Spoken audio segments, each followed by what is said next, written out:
네, 그럼 진행하겠습니다. 일단은 다시 한번 훑어드리려고 그 강의 계획표를 한번 보여드리는 건데요. 첫째 강의에는 웹스캔 패킷 분석에 대해서 어떤 노하우를 좀 전달해 드리려고 진행한 부분이 있고요. 2차에서는 네트워크 디도스 공격에 대한 이해, 그리고 3차에서 디도스 공격에 대한 심화, 패킷이 어떻게 생겼는지 분석, 유형 같은 거를 설명해 드렸어요. 그리고 4차, 오늘에는 SMB라는 프로토콜에 대한 공격 패킷, 5차는 RAT, 6차는 무선 랜 해킹 패킷 분석, 7차는 웹 해킹이 좀 더 깊이 들어가고요. 8차는 대용량 패킷, 9차는 네트워크 탐지 시스템 구축, 10차는 포렌식 시스템 구축, 11차는 시뮬레이션 구축, 이렇게 진행할 예정입니다. 오늘은 SMB 공격 패킷 분석을 진행하겠습니다. 오늘은 4차 SMB 해킹 패킷 분석이고요. SMB란 그 서버 메시지 블록이라고 해서 주로 윈도우에서 파일을 공유할 때 자주 사용하는 기본 내정된 서버 클라이언트 구조로 되어 있는 프로토콜입니다. 일단 SMB라는 프로토콜 해킹 패킷을 분석하려면 어떻게 패킷이 생겼는지 알아야 공격 패킷과 정상 패킷을 구분할 수가 있거든요. 그래서 간단하게 SMB 프로토콜에 대해서 설명드릴 예정이에요.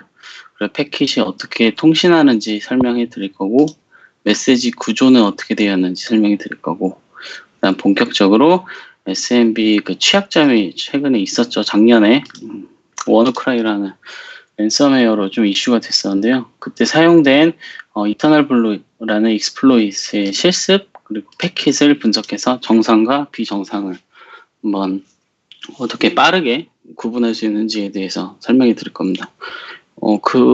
이번 강의에서 사용된 키워드는 SMB 프로토콜 와이샤크 기능 중에 서비스 리스폰스 타임이라는 기능을 좀 활용을 해서 빠르게 차이점을 보여드릴 거고요. 메타스플로이트 중에 이터널 블루 모듈을 사용할 거고, 더블 파서라는 쉘 코드가 내장되어 있는데 그쪽 개념이 좀 있으시면 도움이 될 것 같고요. 버퍼 오버플로우, 캐스팅 버그로 인한 버퍼 오버플로우로 인한 SMB 취약점 MS17010에 대해서 설명드릴 예정입니다. 네. 일단 네트워크 포렌식 4차 SMB 해킹 패킷 분석 교환은 워드로 작성했어요. 한번 쭉 읽어드리고 이해하시고 넘어가시면 될 것 같아요. SMB 프로토콜은 현재 아까 말씀드렸던 최근 워너크라이 랜섬웨어 때문에 이터널 블루라는 익스플로이트를 이용해서 네트워크상의 다른 시스템으로 감염을 전파하는 사례가 발생했었습니다. SMB 프로토콜은 서버 메시지 블록이라는 단어의 약자고요. 로컬 네트워크에서 윈도우 운영체제 파일, 디렉터리, 프린터와 같은 주변 장치를 공유하거나 원격 윈도우 서비스를 제공하는 광범위한 목적으로 사용되는 프로토콜입니다. 리눅스에서도 비슷한 동일한 프로토콜인데 리눅스에서도 사용하기 위해서 개발된 게 삼바라는 프로그램이 있습니다. 프로토콜이 같기 때문에 호환이 가능하고요. 그 다음에 SMB는 넷바이오스, 넷피트 API 작동하도록 개발되었고요. 2000 이후로는 SMB TCP 포트 139 넷바이오스 대신에 CIFS TCP 445번을 사용합니다. 현재도 TCP 445번을 사용하고요. 따라서 버전별로 이런 프로토콜 버전별로 이렇게 기타 간략한 개요가 있는데요. SMB 2.0, 2.1, 3.0 이렇게 윈도우 버전마다 업데이트된 내용이 있습니다. 금일 발표한 내용은 SMB 버전 1에 대한 내용입니다. 물론 윈도우 10에도 SMB 버전 1을 활용할 수가 있는데요. 그 기능을 enable, disable 할 수가 있습니다. 참고하시면 될 것 같고요. 좀 헷갈리실까봐 좀 참고로 넣었는데요. CIFS라는 거는 Common Internet File System으로 SMB가 사실 랜 환경에서 사용하도록 개발이 되었는데 라우터를 뛰어넘어서 원격으로 파일을 주고받기 위해 가지고 DNS를 이용한 확장성을 추가한 개념이 CIFS입니다. 이걸 통칭 SMB라고도 표현합니다. 큰 차이점은 SMB 15자 넷바이스 이름 제약이 있는데 인터넷 환경을 통해서 DNS를 사용하면 제약이 벗어나게 되었습니다. 그리고 통신 과정에 대해서 설명해 드릴 건데요. 제가 강의하기 전에 샘플 패킷이 있다고 알려드렸었어요. 강의 계획표에 보시면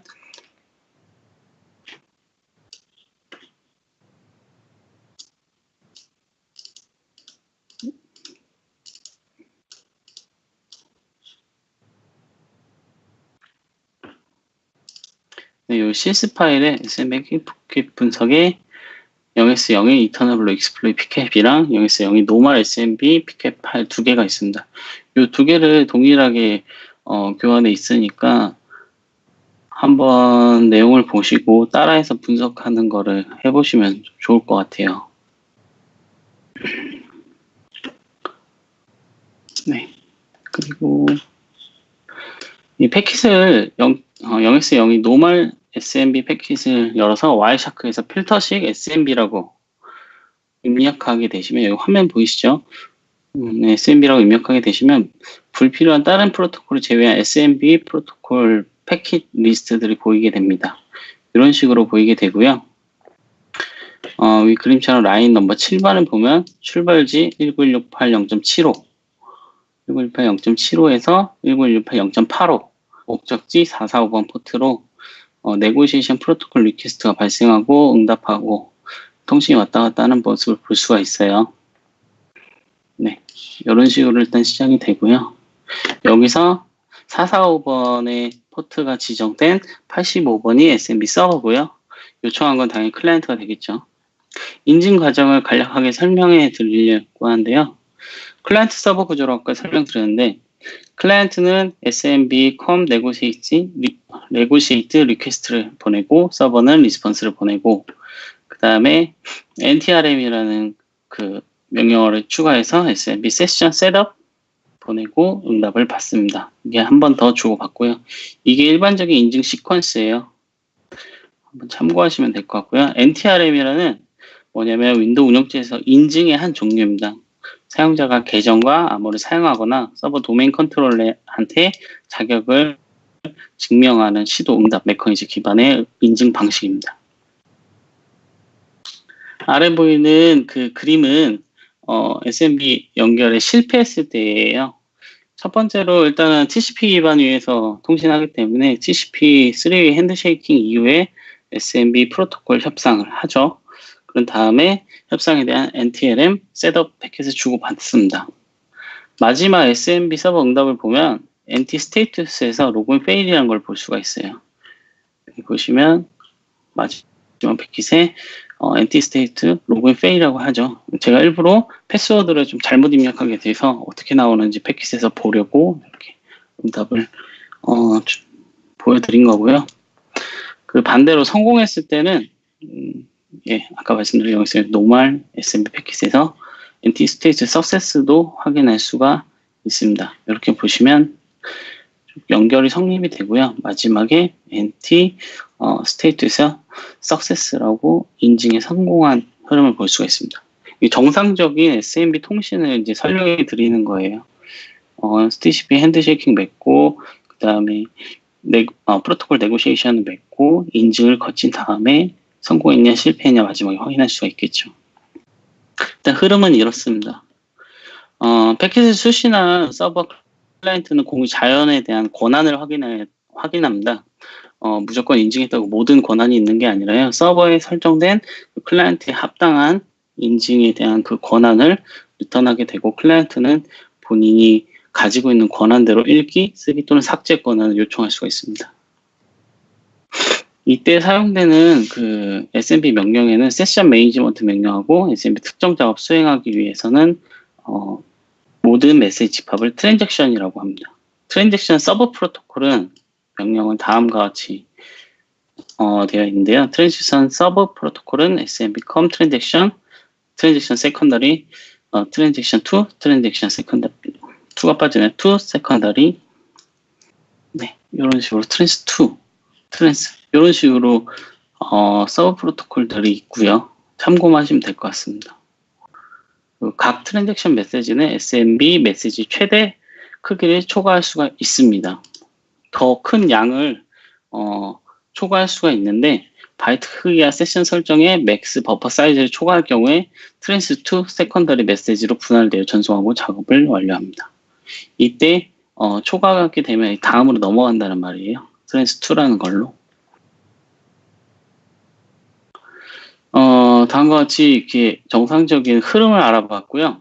이제 들어가는 패킷의 헤더라고도 하죠. 메시지 구조를 한번 설명해 드리면 SMB 버전 1 메시지 구조는 크게 헤더, 파라미터 블록, 그 다음에 데이터 블록으로 나누게 됩니다.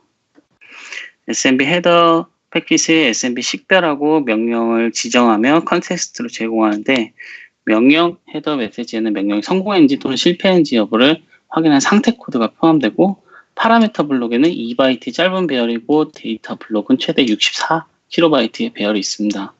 여기서 블록 구조는 이런 식으로 헤더가 생겼어요. 헤더 구조가 이렇게 돼 있죠. SMB 처음에 5 가고 커맨드, 스테이투스, 플래그 2 이런 식으로 좀 있습니다. 간략히 설명하면 프로토콜은 처음에 SMB 프로토콜 지시자입니다. 1바이트 메시지 유형 0xFF 식별자와 3바이트 ASCII 값으로 되는 SMB가 지정이 됩니다. 보시면 SMB라고 헤더가 처음에 시작이 돼요. 보시면 FF534D42 SMB라고 시작이 되죠. 쭉 누르면은 이 헤더에 포함된 그 설명들이 쭉 나오고요. 그 커맨드는 1바이트 명령 코드입니다. 명령 코드에 대한 MSD의 문서를 참고하면 되는데 굉장히 많아요. 아까 말씀드렸던 세션 매니지먼트, 트랜잭션 서브 프로토콜들이 여기에 해당됩니다. 커맨드에 해당돼요. 그리고 스테이투스는 아까 말씀드렸던 결과값인데요. 32비트 필드입니다. 4바이트고요. 그리고 플래그, 다양한 옵션을 설명하는 플래그 기반은 8비트 필드고요. 첫 번째 플래그는 리퀘스트 리스폰스 0과 1로 구분합니다. 이 패킷이 SMB 클라이언트인지 또는 서버인지 확인하기 위해서는 리퀘스트랑 리스폰스의 출발지나 목적지를 확인할 필요가 있는데요. 거기에 대한 그 세트 값으로 보시면 되고요. 와이샤크에서 SMB 플래그스 리스폰스 0이라고 치면 이렇게 되고 1이라고 치면 이런 결과를 확인할 수가 있습니다. 이렇게 플래그가 정해져 있고요. 이런 식으로 패킷 디테일로 보면 보이고요. 플래그 2 2바이트에서는 플래그 1 다음에 붙는 필드로서 메시지 좀 더 상세한 세부 기능을 16비트로 표시하는 필드입니다. SMB가 사실 프로토콜을 뜯으면 뜯을수록 좀 더 복잡해요. 여러 가지 옵션들이 있고 주고받는 권한, 설정, 보안 설정 그런 것들에 대해서 모두 다 이렇게 비트 플래그로 표현하기 때문에 궁금하신 분들은 MSDN에 보면은 좀 더 자세하게 하나씩 다 설명이 되어 있으니까 한번 보시면 좋을 것 같습니다. 그 외에 SMB에 대해서는 이런 것들이 있고요. 파라미터 블록, 데이터 블록은 다음에 아까 말씀드렸던 헤더 다음에 붙어서 메시지를 전송하게 됩니다. 여기서 월드 카운트랑 월드가 있어요. 월드 카운트는 그 전송하는 그 바이트에 대한 개수를 표현하게 돼요. 이 필드는 1바이트며 SMB 헤더 위에 오게 됩니다. 파라미터가 없을 경우에 0에서 00으로 설정하고 파라미터 월드 값의 개수를 지시하는 데 쓰입니다. 월드는 특정 메시지 특정 매개 변수 구조로서 가변적이고 반드시 월드 카운트 2배의 바이트 값을 가집니다. 월드 카운트 값이 0일 경우 월드는 포함되지 않습니다. 데이터 블록 구조인데요. 네. 바이트 카운트는 파라미터 블록과 마찬가지로 데이터 블록 값의 개수를 지시하는 데 사용되는데 다른 점은 단어가 아닌 바이트로 계산하기 때문에 바이트 사이즈는 카운트 값과 동일한 크기를 가집니다. 월드 카운트랑 바이트 카운트가 나오죠. 이 바이트 카운트가 바이트, 전송하는 그 바이트, 그 SMB에 내포된 전송하는 바이트에 대해서 쭉 바이트 개수를 세줘요. 여기서부터 여기까지 세면은 98바이트입니다. 이거를 지시하는 의미로 쓰이고요. 전송하는 그 내용들 있죠. 이 프로토콜, 서버, 호스트명 이런 것들 담는 본문이라고 생각하시면 됩니다. 98이면 바이트 블루 아까 98이었죠. 실제 지시하는 거를 확인할 수가 있었고요. SMB 취약점 분석에 앞서서 SMB 프로토콜에 대한 이해를 돕기 위해서 기본적인 SMB 통신 과정, 메시지 구조를 대략적으로 알아보았습니다. 아까 말씀드렸다시피 당연한 얘기지만 프로토콜 취약점 패킷을 분석하기 위해서는 프로토콜에 대해서 명확하게 이해를 하고 있어야 정상 패킷과 비정상 패킷을 구분할 수 있습니다. 이제 본격적으로 SMB 프로토콜에 대한 해킹, 패킷의 분석이 진행이 되는데요. 아까 말씀드렸던 워너크라이 또는 워너크립터라고도 말하는데 랜섬웨어가 좀 흥행을 했었어요. PC에 악성 코드를 전파시킨 사례가 많아서 언론에도 좀 이슈가 됐고요. MS에서 지정한 명명 취약점 번호는 MS17010입니다. 현재는 윈도우 보안 업데이트를 통해서 대부분 패치가 됐어요. 자동 패치가 되고 수동 패치도 진행하는 서버들도 많은데 아직도 취약한 서버들이 굉장히 많을 거라고 생각이 듭니다. 그리고 SMB라는 프로토콜 자체를 많이 사용하고 업데이트를 안 하는 서버들은 아직도 굉장히 좀 위험한 상황이라고 말씀드릴 수 있고요. 마이크로소프트에서는 그 취약점의 심각성을 감안해서 엔드 오브 서비스 된 OS 버전에 대해서 특별히 패치를 제공했습니다. 엔드 오브 서비스란 그 서비스에 대한 그 기간이 지난 거예요. 예를 들어 윈도우 7, 윈도우 XP, 2008, 2012 이런 것들은 지났는데도 불구하고 심각성이 크고 현재 레거시 시스템이 많이 사용된다는 걸 감안해서 MS에서 특별히 패치를 제공한 바 있습니다. 워너크라이 랜섬웨어를 한번 살펴보면 히스토리를 17년 3월 SMB 취약점 정식 패치가 발표됐고 17년 4월 섀도우 브로커에서 해커 그룹이 미국 국가안보국 NSA를 해킹해서 유출한 자료 중에 퍼지번치라는 툴을 좀 공개를 했었어요. 그 중에 이터널 블루라는 익스플로잇이 공개가 되었고요. 이후 2017년 5월부터 해당 툴을 이용해서 워너크라이라는 랜섬웨어 감염 사례가 보도되었고 워너크라이가 여기서 중요한 건 아니고요. 워너크라이 때문에 이슈가 돼서 뜯어보니 이터널 블루가 익스플로잇 하는데 활용되었다라는 겁니다. 이 악성 코드는 일단 감염이 되면 네트워크 스캐닝을 통해 내부 시스템 파악하고 SMB 취약점을 통해 이터널 블루를 활용해서 랜섬웨어를 퍼뜨리고 확산시켰었습니다. 약 99개에서 감염 피해 사례가 발생할 정도로 대규모 공격이 이어져서 전 세계로 좀 떠들썩한 사례로 기록되고 있습니다. 해당 취약점은 SMB 서버 조작된 메시지를 전송해서 원격 코드 실행한 가능한 취약점입니다. 취약점은 SMB 파일을 전송할 때 EA라는 확장 속성이 있는데 인코딩하는 과정에서 취약점이 발생하게 됩니다.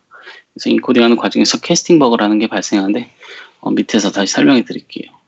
이 취약점은 SMB 버전 1에서 동작하고 TC포트 445번을 사용한다는 특징이 있고요. 지원하는 윈도우 운영체제 중에 다 사용이 가능하기 때문에 공통적인 취약점이라고 보시면 될 것 같습니다. 심각성이 매우 높은 취약점입니다. 학습할 이터널 블루 익스플로잇 실습하고 이터널 블루 패킷 분석에서는 학습 목표는 이겁니다. 네트워크에서 발생되는 공격 트래픽을 분석해서 정상 SMB 통신, 비정상 SMB 통신을 구분할 수 있는 능력을 갖게끔 하드는 게 목표입니다. 공격을 사용한 아까 말씀드렸던 서브 커맨드 트랜잭션 커맨드 중에 트랜스2 익스플로잇과 더블 파서 쉘 코드가 전송된 부분을 함께 분석하고 침해 이후 SMB 피해 서버에서 공격 시스템으로 역방향 연결을 주고받는 통신을 확인할 겁니다. 이터널 익스플로잇 실습인데 요거는 다들 아시겠지만 함부로 사용하시면 안 되고요. 내부 실습 환경에서 진행하시는 게 좋을 것 같아요. 본 실습은 VM에서 진행했고요. 윈도우 7 64비트 또는 칼리 리눅스 이런 것들을 활용했었습니다. 이렇게 진행할 거예요. 본 강의는 제가 좀 준비가 이걸 작성할 때랑 좀 달라서 그냥 맥에서 익스플로잇을 할 거고 윈도우 2012, 2008인가? 네, 거기를 피해 시스템으로 활용할 예정입니다. 그리고 메타스플로잇이라는 거는 모의 해킹 강의에서도 진행할 거지만 이런 데서 다운로드도 가능하고요. 칼리 리눅스라는 걸 설치하셔도 되고요. 검색하시면 쉽게 다운로드 받아 사용할 수 있으니까 참고하시면 될 것 같고요. 메타스플로잇 내에 MS17010의 이터널 블루라는 모듈을 사용할 거고요. x64 아키텍처 대상으로 동작하고 32비트 운영체제를 대상으로 공격하면 그 블루 스크린이 발생할 수 있거든요. 참고하시면 될 것 같고요.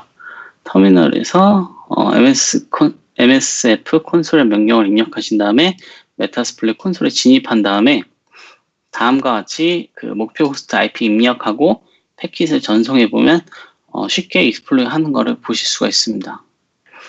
위 그림처럼 use 익스플로잇의 윈도우에 SMB에 MS17010 이터널 블루를 입력하시고 쇼 옵션을 누르시면 이런 옵션들이 있어요.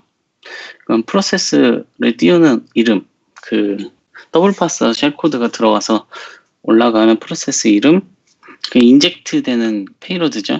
그 다음에 위 그림처럼 R 호스트가 있고 R 포트가 있는데 R 포트는 당연히 445번이 지정되어 있으니까 작성하실 필요는 없고요. R 호스트가 있습니다. R 호스트는 그 목적지예요. 해킹할 대상의 IP를 입력하시면 됩니다. 저는 목표를 19168.0.85로 입력해서 진행했고요. 이렇게 set L 호스트 19168.0.44가 있는데요. R은 해킹할 대상이고요. L은 그 공격하는 본인 PC의 IP를 입력하시면 됩니다. 이거를 L 호스트랑 L 포트를 입력하는데 이걸 입력하는 이유는 익스플로잇 된 다음에 해당 페이로드가 동작해서 리버스 커넥션을 맺어요. PS 서버로 공격 페이로드를 보낸 다음에 PS 서버가 해킹 당하면 내 PC로 역으로 연결이 됩니다. 이 포트로. 그렇게 돼서 예를 들어 CMD 쉘을 던져주는 거죠. 그 넷캣 같은 걸 역으로 연결하는 거라고 생각하시면 될 것 같아요.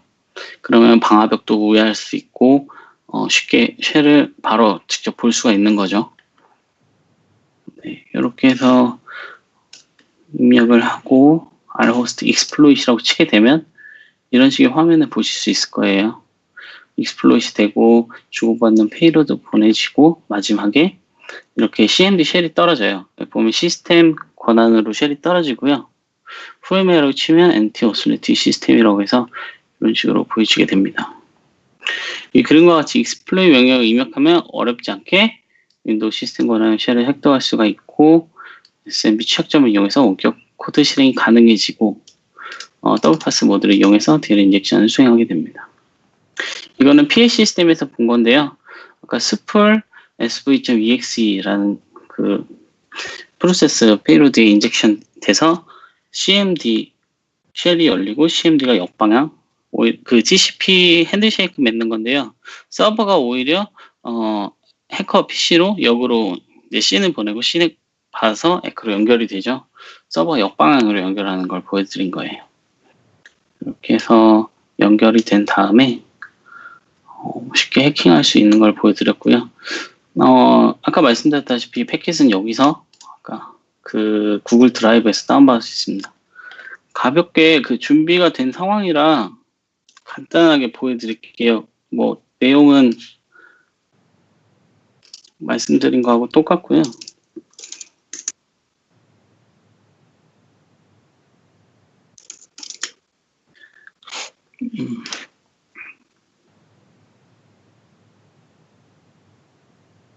네, 요게 이제 메타스플로잇이라는 거를 띄운 거고요.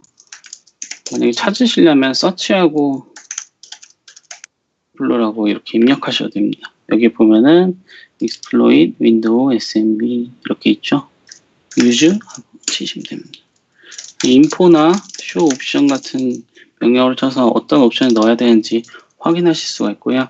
입력하실 땐 set하고 그 name 치시고 대상 목적지 PH 시스템 IP를 입력하시면 돼요.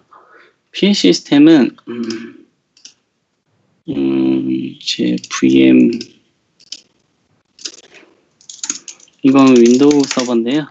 191.0.85 IP로 입력을 할 예정입니다. 요건 TCP 뷰라는 건데 현재 연결된 TCP에 연결된 리스트를 보여주는 화면이에요. 어떻게 연결이 되는지 보여드리려고 띄워놓은 거고요. IP를 입력한 다음에 아까 말씀드렸다시피 L 호스트 제 서버, 제 PC IP. PC IP는 1918.0.18이네요. 그리고 set L 포트 입력하신 다음에 exploit 그냥 하시면 됩니다. exploit 하면은 이제 페이로드가 나가게 되고요. 그 다음에 패킷은 샌딩이 됐고 이제 역방향으로 커넥션이 맺는 걸 기다리고 있는 거예요. 이쪽으로 보시면 시스템으로 연결이 되는데 이제 역으로 이제 spool.svexe가 역방향으로 연결이 된 모습을 볼 수가 있고요. 여기 보시면 여기 윈도우 시스템 32 권한 그 시스템 권한으로 쉘이 떨어진 걸 보실 수가 있어요. 프레임이라고 치면은 보실 수가 있고요. 이해를 돕기 위해서 뭐 폴더 하나 만들어 볼게요. 해키들은 폴더를 C 위에다 만들었어요.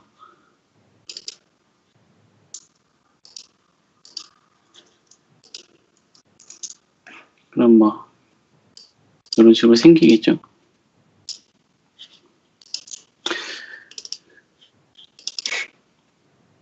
이렇게 보면은 그 스풀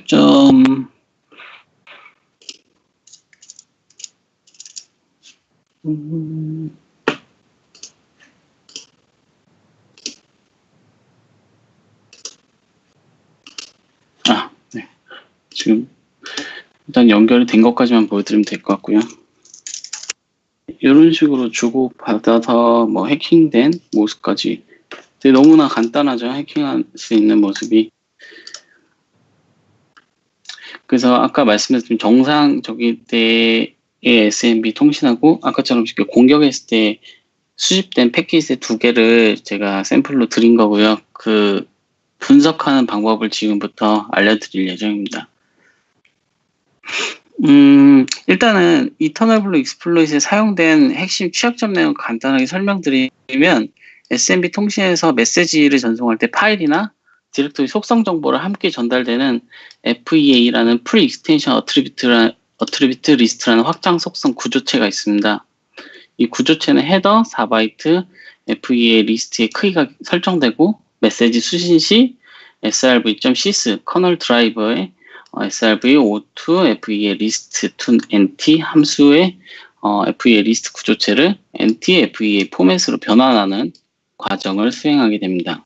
구조체를 어떤 캐스팅하는 거예요. 구조체를 변환하는 건데 포맷 과정에서 해당 함수가 FEA 리스트 크기를 계산해야 돼요. 계산하는데 이 과정에서 캐스팅 버그, 디워드를 워드로 처리한 오류가 있었습니다.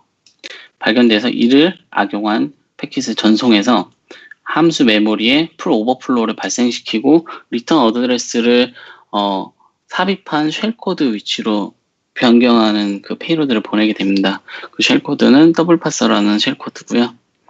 함수 메모리에 그 풀 오버플로우를 유발시키기 위해 SMB 커맨드 NT 트랜스 리퀘스트 패킷의 토탈 데이터 카운트 값을 맥스 버퍼 사이즈보다 초과시켜 전송해서 분할된 트랜스 투 세컨더리 여러 개를 전송하고 공격자가 원하는 위치까지 다른 메모리 영역까지 덮어 씌우게 됩니다. 분할된 여러 트랜스 투 세컨더리를 전송하는 부분의 마지막 패킷은 last FEA 확장 속성 값을 조작해서 내부 함수로 호출되는 포인터를 변경시켜서 결과적으로 공격자가 원하는 그 동작을 수행하는 원리이고요. 아까 말씀드렸던 캐스팅 버그라는 거는 윈32 API 개발 환경의 자료 연구주고요. unsigned short word랑 그리고 unsigned long dword가 있는데요. 그 2바이트와 4바이트 차이가 있는 자료형이에요. 그런데 동일한 자료형을 쓰지 않고 함수 내에서 dword 형태 값을 word로 계산하게 돼서 FA가 굉장히 큰 값으로 변환이 되는데 SMB1 취약점 이런 간단한 캐스팅 버그에서 비롯되었습니다.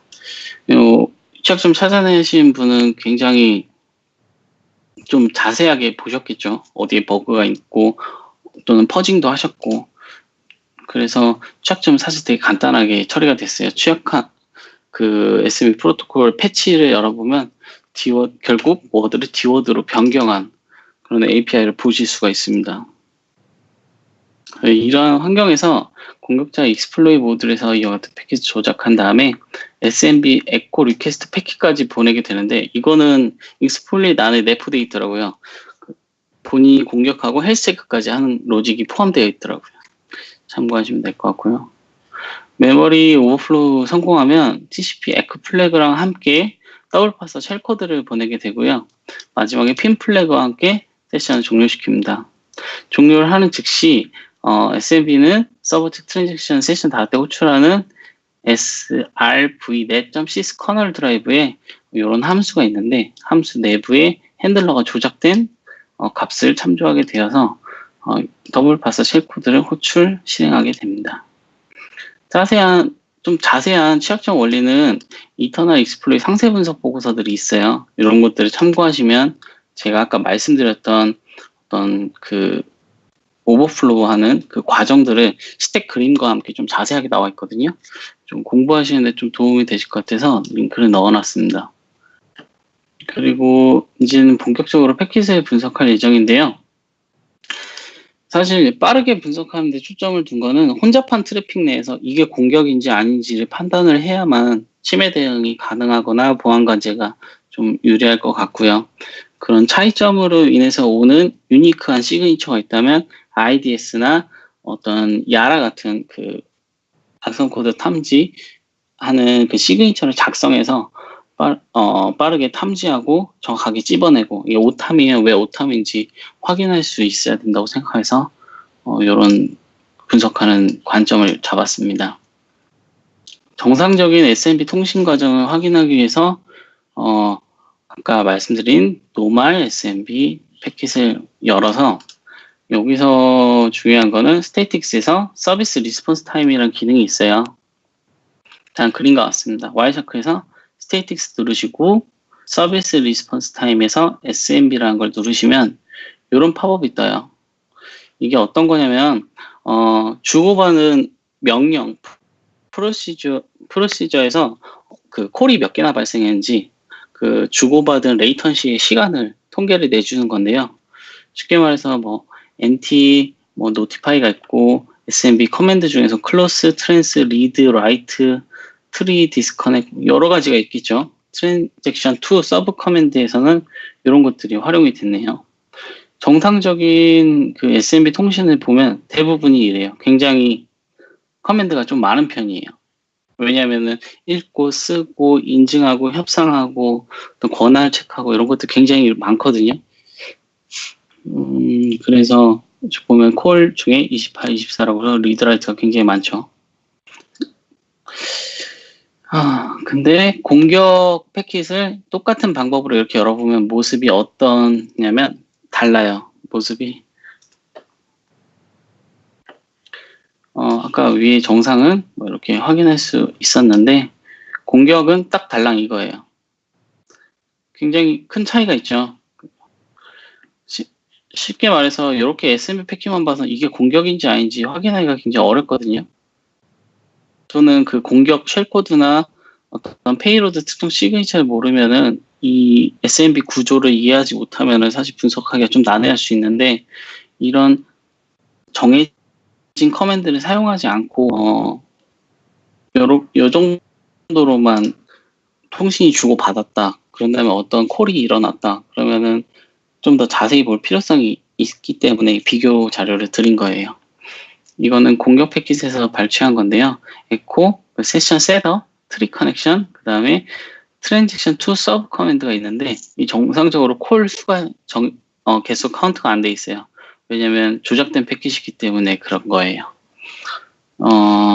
명령을 비교해 보면 개수부터 차이가 보이고 명령 리스트를 보면은 서브 커맨드 알 수 없는 펑션으로 전달했다고 확인할 수 있습니다. 여기도 보면은 언론이라고 나오죠. 사실 여기는 언론이 없어요. 그리고 일반적으로 사용하지 않는 에코 명령어도 있고요. 세션 셋업, 뭐 트리 이런 거 정도만 확인이 됩니다. 뭔가 잘못된 SMB로 통신을 의심해 볼 수 있다는 말이고요. 통신 흐름을 이번에 비교해 보면은 사실 TCP 세션 처음에 요청하고 맺고 네고시에이션 요청하는 데까지는 같아요. 위에 게 공격, 위에 게 정상, 밑에 게 공격입니다. 동일해 보이죠? 동일합니다. 근데 이제 차이를 보인다는 게 여기를 보면 좀 차이가 있을 수 있어요. 물론 인증을 공격자가 넣을 수도 있는데 대부분 넣지 않더라고요. 왜냐하면 인증을 모르니까요. 그래서 위에 게 정상인데요. 아까 NTRM으로 이제 프로토콜 네고시에이션 한 다음에 인증 과정을 거치게 되는데 위에 거 정상은 그 호스트명을 주고받고 패스워드를 치고 이런 통신 과정을 인증 과정을 겪어야 되는데 밑에 공격 패키는 어나니머스로 해서 바로 그냥 그 IPC 파이프 통신을 하기 위해서 그냥 던져요. 던진 다음에 이제 쉘코드를 넣기 위해서 던지는 거고요. 밑에서 봐도 엔티 트랜스 리퀘스트랑 리스폰스가 언론으로 나오죠. 네, 여기에서 또 확연한 차이가 있을 수 있고요. 그 인증 협상 후 뭐 이렇게 IPC 파이프라인 통신을 하는데 NTLM-SSP 인증이 아닌 익명 어나니머스로 접속 시도 후 IPC 통신을 하는 거를 차이점으로 볼 수가 있습니다. 메타스플로이, 이터널 블루 익스플로이 모듈의 옵션에 SMB 유저 패스를 입력할 경우에 동일한 인증을 하지만 인증 옵션 넣지 않더라도 익스플로이 가능하기 때문에 뭐 보통 늦는 사례는 못 봤어요. 여기까지가 SMB 통신 패킷을 비교해서 큰 차이점이에요. 여기까지가 가장 큰 차이점이고요. 이번엔 좀 더 공격 패킷에 대해서 좀 더 자세히 좀 들여다 보려고 해요.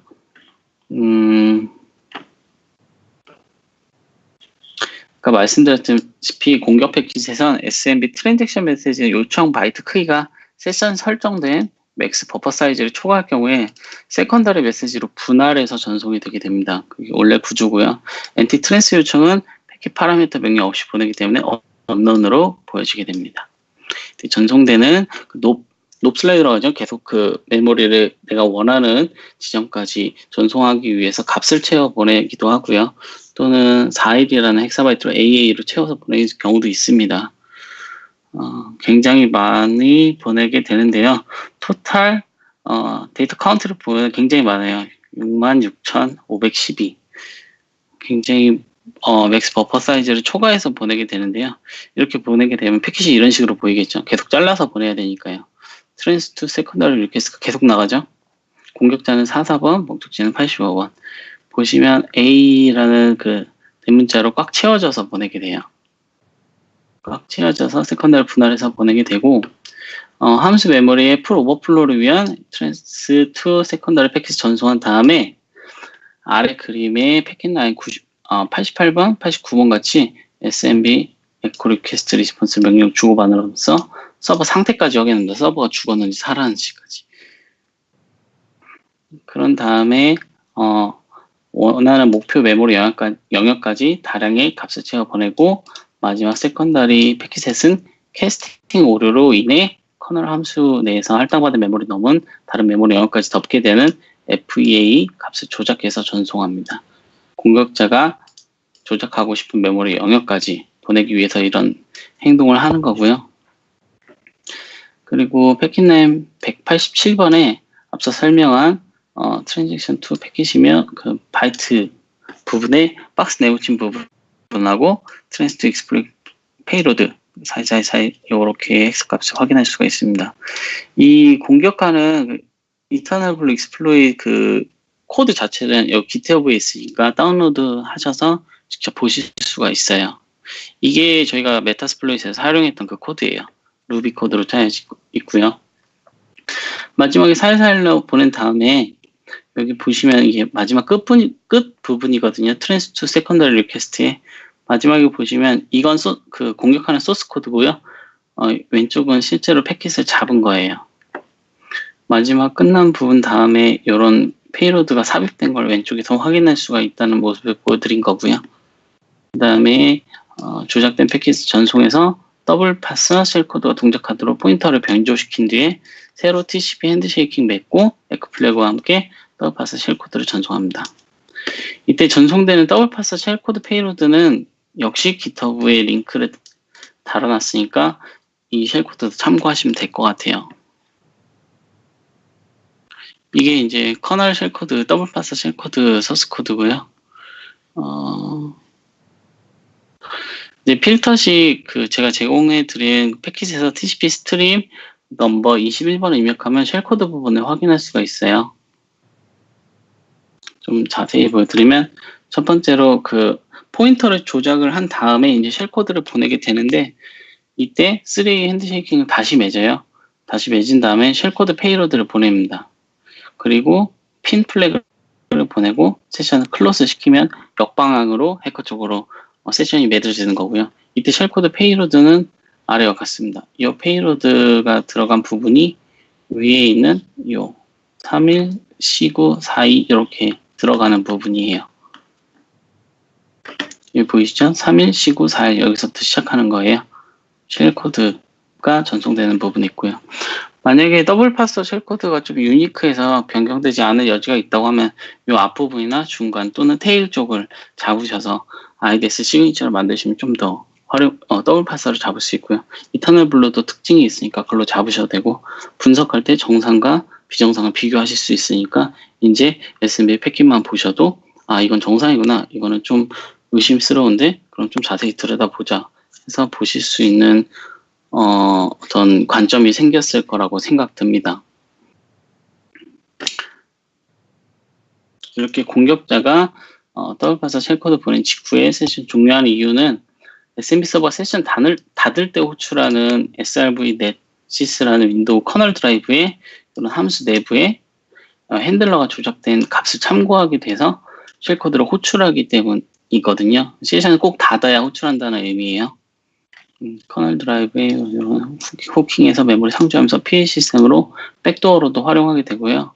해당 취약점으로 최종적으로 익스플로이 성공해서 PA 시스템을 장악할 수가 있습니다.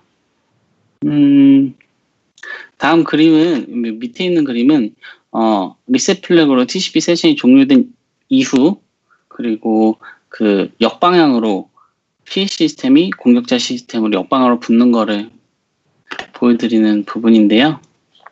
이 위에 보시면은 출발지가 85번이에요. 리셋으로 끄는 다음에 다시 신액 에크로 맺어지죠. 신이 아까 말씀드렸던 SMB 서버예요. 그리고 목적지는 4444 해커가 L 포트를 열은 포트로 TCP 핸드쉐이킹을 맺고 더블 파서 쉘코드가 동작해서 본인의 CMD 시스템 권한의 쉘을 던져요. 그러면 이렇게 텍스트로 확인할 수가 있겠죠. 이런 값을 보내게 돼요.